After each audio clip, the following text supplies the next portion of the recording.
It has been 6 months since a Norfolk Southern freight train, which came through Decatur in central Illinois, derailed, caught fire, and released toxic vinyl chloride in Ohio. What happened with the Norfolk Southern derailment in East Palestine, Ohio, helped wake up the nation to the urgency of this work. The work of rail safety. U.S. Transportation Secretary Pete Buttigieg was in Savoy recently to announce $22 million in federal funding to replace this rail crossing with an underpass.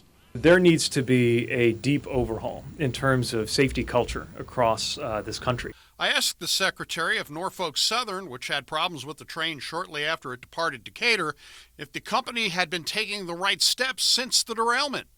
They are saying the right things. They've taken some steps, but we can't say mission accomplished. We're a long way from that. While the EPA continues to oversee the environmental cleanup conducted by the railroad.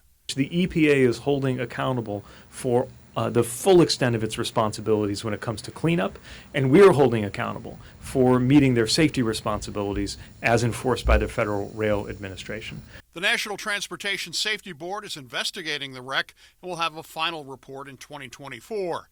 The NTSB is also looking at the organizational and safety culture at Norfolk Southern in a separate investigation.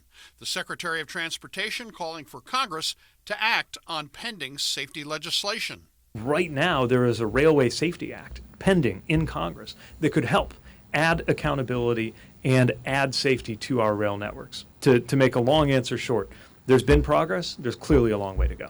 In Decatur, Doug Wolfe, WAND News.